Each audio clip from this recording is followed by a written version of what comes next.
Kompas Petang kami lanjutkan, saya Cindy Permadi. Saudara, KPK menetapkan Bupati Bekasi Ade Kuswara Kunang dan ayahnya serta seorang dari pihak swasta sebagai tersangka kasus dugaan korupsi ijon di lingkungan Kabupaten Bekasi.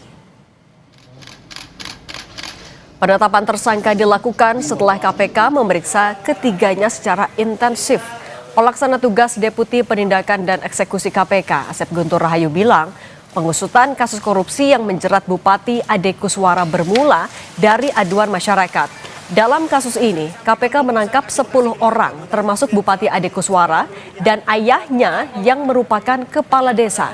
KPK juga menyita uang senilai 200 juta rupiah dari rumah Bupati Bekasi Ade Kuswara.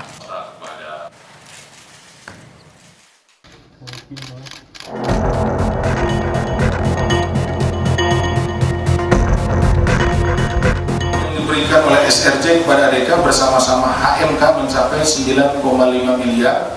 Pemberian uang dilakukan dalam 4 kali penyerahan melalui para perantara. Selain aliran dana tersebut, sepanjang tahun 2025, ADK juga diduga mendapat penerimaan lainnya yang berasal dari sejumlah pihak, sehingga totalnya 4,7 miliar.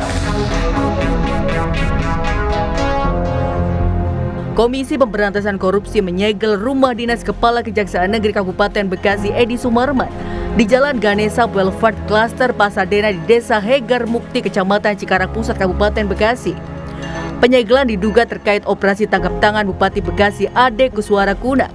Warga bilang penyegelan dilakukan pada Kamis malam. Setengah 11 pulang udah disegel. Oh, tapi rame nggak di sini keadaan rumah? Kata satpam sih ramai ya. Oh, jam-jam berapa Bu informasi yang Ibu tanya sama satpam disegelnya? Ya mungkin sekitar jam 8, jam 9 gitu ya. Tak hanya rumah dinas Kepala Kejaksaan Negeri Kabupaten Bekasi Edi Sumarman, KPK juga menyegel ruang kerja Bupati Bekasi Ade Kuswara Kunang. Pelaksana tugas Deputi Penindakan dan Eksekusi KPK Asep Guntur Rahayu bilang, setelah dilantik pada tahun 2024, Bupati Ade Kuswara menjalin komunikasi dengan pihak swasta yang merupakan penyedia paket proyek di lingkungan Pemkab Bekasi dan meminta ijon dari paket proyek yang didapatkan. Total ijon yang diterima Bupati Ade mencapai 9,5 miliar rupiah yang diberikan secara bertahap melalui perantara. Ayah Bupati Ade yang merupakan Kepala Desa Sukadami juga ditetapkan sebagai tersangka dalam kasus ini. Ayah Bupati Ade berperan sebagai penghubung antara Ade Kuswara dengan pihak swasta penyedia proyek. Dilantik ya pada akhir tahun yang lalu 2024, saudara ADK ini kemudian menjalin komunikasi dengan saudara SRJ karena SRJ ini adalah kontraktor yang biasa melaksanakan proyek-proyek di Kabupaten Bekasi. Nah, setelah itu karena ini juga belum ada ya, untuk uangnya, maka proyek-proyek yang nanti akan ada di tahun 2026 dan seterusnya gitu ya, itu sudah dikomunikasikan dengan saudara SRJ dan sering meminta sejumlah uang, padahal proyeknya sendiri belum ada. Soal Bupati Bekasi Ade Kuswara Kunang yang terjaring OTT KPK, Gubernur Jawa Barat Deddy Mulyadi bilang sempat mengingatkan Ade Kuswara untuk menjalankan tugas tanpa melanggar prinsip kepatutan. Deddy menekankan praktik korupsi di Jawa Barat tidak boleh terjadi lagi. Nah ini juga saya kalau bertemu dia selalu ngingetin. Saya bilang nggak boleh ada hal yang kira-kira bertentangan dengan prinsip-prinsip kepatutan. Saya selalu ngingetin sama dia dan dia selalu mengatakan nggak ada Pak. Tapi kalau sekarang terjadi ya itu kan di luar apa yang saya sampaikan selama ini pada Pak. Tidak boleh lagi terjadi di Jawa Barat. Semua orang harus konsisten pada upaya-upaya untuk melaksanakan pemerintahan secara baik. Sepanjang tahun 2025, KPK telah menetapkan 6 kepala daerah sebagai tersangka kasus dugaan korupsi. Mereka yakni Bupati Kolaka Timur Abdul Aziz, Gubernur Riau Abdul Wahid, Bupati Ponorogo Sugiri Sancoko, Wakil Wali Kota Bandung Erwin Afandi, dan Bupati Lampung Tengah Ardhito Wijaya. Bupati Bekasi Ade Kuswara Kunang jadi kepala daerah ke-6 yang terjerat kasus dugaan korupsi tahun ini. Tim Liputan Kompas TV. Penetapan Bupati Bekasi Ade Kuswara sebagai tersangka jadi bagian dari rentetan kasus korupsi yang menjerat kepala daerah tahun ini. Bedanya, korupsi yang dilakukan Bupati Bekasi ini juga melibatkan ayahnya yang seorang kepala desa. Soal korupsi kepala daerah yang melibatkan keluarganya ini kita bahas bersama mantan penyidik KPK Praswat Nugraha. Mas Praswat, selamat petang. Selamat petang, Mbak Cindy. Mas Praswat, kasus ini disoroti karena satu, dia baru dilantik, menjabat sekitar setahun terus sudah korupsi. Kedua, melibatkan ayahnya. Kalau dalam praktik korupsi, sebenarnya pelibatan keluarga, ini adalah hal yang dalam tanda kutip lazim kah? Ya, sebenarnya ini bukan hal yang pertama, Mbak ya. Jadi relasi kuasa menggunakan keluarga. Jadi ketika kemudian ada keluarga kita yang menjadi kepala daerah, tiba-tiba misalnya ada ayahnya atau istrinya, kayak kemarin waktu di Bengkulu dulu juga pernah terjadi seperti itu. Jadi kadang-kadang modusnya macam-macam, Mbak. Jadi biasanya pihak keluarga yang berperan aktif justru meminta dan menjaring pengadaan kontraktor proyek, dan mereka aktif itu untuk meminta fee proyek seperti Ijon yang hari ini kita lihat, Pak Ade Kuswara, itu sebenarnya bukan suatu hal yang baru. Jadi KPK sudah berkali-kali juga, kita juga sudah melakukan penangkapan di mana-mana di seluruh Indonesia dengan modus yang sama. Yang baru-baru ini juga. Oke, tapi Mas Praswat, kemarin kan. Mas Praswat, kan tapi Anda juga sempat menyinggung soal relasi kuasa. Nah, kalau melihat di kasus ini, siapa yang lebih aktif untuk menginisiasi? Anaknya yang berperan sebagai bupati atau justru ayahnya yang berperan sebagai kepala desa? Kadang-kadang justru berkolaborasi, Mbak. Jadi tidak ada yang salah satu yang mendominasi satu sama lain. Jadi tergantung, misalnya ayahnya kenal sama si kontraktor di bidang jalan misalnya. Nah, ayahnya yang nanti akan aktif untuk menghubungi para kontraktor di bidang jalan untuk memberikan paket untuk fee tiap atas paket yang diterima oleh para kontraktor tersebut. Misalnya nanti anaknya di bidang bangunan, jembatan gitu ya, atau konstruksi lainnya, pengairan, sawah dan lain-lain, itu nanti si bupatinya langsung. Nah, dalam hal ini mungkin ayahnya Pak Ade Kuswara yang kemudian aktif karena kontraktor-kontraktor tersebut ada di lingkar pertemanan beliau ya, karena beliau juga sudah senior kan. Tapi hal ini kan sesuatu yang tidak suatu hal yang bukan baru juga, karena di Banten juga kita mengetahui ada jawara-jawara lokal, ada penguasa-penguasa lokal yang sebenarnya bukan menjabat sebagai kepala daerah, tapi justru dia lebih aktif untuk menjaring kontraktor-kontraktor dan untuk menarik uang fee. Nah, beberapa operasi tangkap tangan KPK ini kalau nggak salah hari ini yang kita yang ke-11 ya, Mbak ya.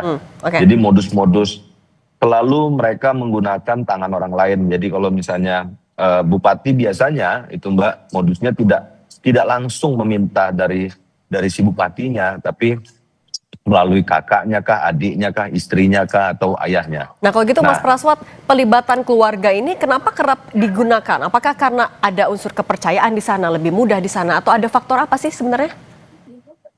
Ya biasanya sih itu nepotisme ya, Mbak ya, bukan nepotisme, malah lebih parah lagi dari nepotisme. Mereka penerimanya itu kan jadi bersama-sama. Kalau misalnya konstruksi pasalnya jadi ada 5 pasal 12A, ini Pak Bupati artinya bersama-sama menerima uang dari pihak kontraktor, dari pihak pemberi, pakai pasal 5, itu menggunakan tangan orang kedua. Tangan orang keduanya itu siapa? Itu ayahnya. Tangan orang keduanya siapa? Di kasus-kasus lain bisa istrinya, tangan orang keduanya bisa adiknya atau kakaknya dan lain-lain.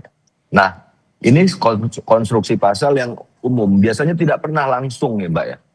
Jadi kepala daerah atau misalnya menteri atau pejabat-pejabat lainnya, penyelenggara negara, biasanya menerima uangnya itu bisa lewat ajudan, biasanya bisa lewat mungkin kepala dinasnya, kepala dinas PU gitu ya. Kayak kemarin di Lampung Tengah, misalnya ada dari bawahnya ya kepala dinasnya, kepala keuangan.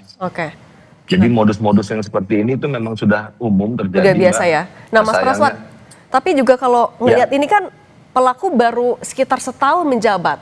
tapi dia juga berani melakukan korupsi dengan uangnya kurang lebih sampai 9,5 miliar rupiah. Apa yang mendorong ia dan ayahnya bisa melakukan korupsi itu? Celah hukumnya itu di mana? Biasanya memang kepala daerah sudah tidak sabar ya untuk menerima uang dalam jumlah besar dan cepat, Mbak. Jadi kita tahu bersama kalau kita bicara pendapatan atau gaji resmi, kepala daerah pun tidak relatif standar lah, tidak terlalu besar. Nah sementara mungkin kebutuhan yang bersangkutan untuk membiayai pola hidupnya gitu ya, gaya hidup sudah berubah, pakaian juga sudah berubah, makan di tempat-tempat mewah dan lain-lain. Jadi kadang-kadang hal-hal seperti ini yang membuat kita melihat kenapa kok bisa ada seorang bupati misalnya korupsinya sampai 200 miliar, 300 miliar, itu bahkan dari satu dinas saja. Nah nanti kan teman-teman KPK akan mendalami nih 9,5 miliar itu dari berapa dinas. Karena ada beberapa SKPD itu Mbak, biasanya yang paling basah. Itu ada dinas PU, ada dinas pendidikan, ada dinas kesehatan. Biasanya kita jaring di situ, lalu kemudian kita cek satu-satu siapa sih siapa pelaksana pekerjaannya, fisik maupun non fisik. Nah biasanya itu 20%, 10%, 15%. Tergantung daerah masing-masing gitu Mbak. Oke. Kalau di Jawa, ya. Oke Mas Praswa, tapi kita belajar dari banyaknya kasus-kasus termasuk yang di Bekasi ini, pelibatan keluarga. Apakah ini seharusnya juga jadi momentum agar tidak ada lagi pelibatan keluarga atau mungkin nepotisme ketika ada proyek-proyek? Ya, cuman terlalu banyak celahnya ya Mbak ya. Meskipun kalau dia pun nggak masuk lewat proyek infrastruktur, biasanya masuknya keluarga nanti lewat nitip mutasi jabatan gitu ya, penempatan promosi kepala dinas, sekda, kabid, kasih dan lain-lain. Nah itu juga ruang yang besar. Jadi jual beli jabatan, penentuan siapa pemenang paket proyek, kemudian siapa yang akan ditunjuk, terus tahun depan berapa nilainya. Nah ijon ini kan bentuk apa ya?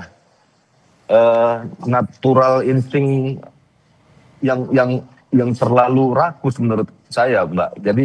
Jadi bahkan bukan hanya paket tahun ini, tapi banyak kami juga temui beberapa daerah juga itu bahkan 2-3 tahun ke depan sudah dijual paketnya. Ini yang kadang-kadang memang miris ya melihatnya ya Mbak ya. Paketnya belum diketok DPRD atau kemudian belum disahkan di dalam APBD, tapi sudah 2 tahun 3 tahun ke depan itu sudah punya pemenangnya semua, udah punya pengantennya semua, dan penganten ini itu antri Mbak, bahkan bisa tahun keempat sampai ke tahun kelima bila perlu, itu antri mereka untuk mendapatkan paket-paket tersebut dengan setoran 20% sampai 25%, tergantung daerah-daerah masing-masing gitu Mbak. Mas Praswa, kita kembali lagi dalamnya soal yang kasus Bupati Bekasi dan ayahnya. Dengan jabatan ayahnya sebagai kepala desa, kalau Anda menganalisisnya seberapa aktif perannya? Memang hanya penghubung atau justru inisiator atau seperti apa? Saya pikir ini pasti kolaborasi sih Mbak ya. Jadi kalau secara formil kan memang kepala desa, tapi secara non formil ada namanya tokoh kultural gitu ya Mbak ya, tokoh-tokoh lokal yang memang jabatannya tidak sementereng bupati, wali kota maupun gubernur. Bahkan mungkin nggak punya jabatan sama sekali, tetapi orang tahu bahwa gubernur sebenarnya itu gubernur swasta lah istilahnya, atau wali kota swastanya atau bupati swastanya ya orang tersebut. Bahkan mungkin hanya sekedar pengusaha biasa atau pedagang atau buka toko kelontongan dan lain-lain, tapi dengan kekuatan yang dimiliki oleh anaknya atau keluarganya, dia bisa berperan bahkan untuk menentukan siapa yang menjabat sebagai kepala dinas, siapa yang mendapatkan paket proyek tahun ini, tahun depan, paket A dapat siapa, B dapat siapa. Gitu. Celahnya banyak sekali ini yang perlu dievaluasi, diregulasi harus ditutup, termasuk juga perbaikan standar dari para calon kepala daerah. Mas Praswa Nugraha, mantan penyidik KPK, terima kasih sudah berbagi bersama kami. Terima kasih Mbak Cindy, selamat sore.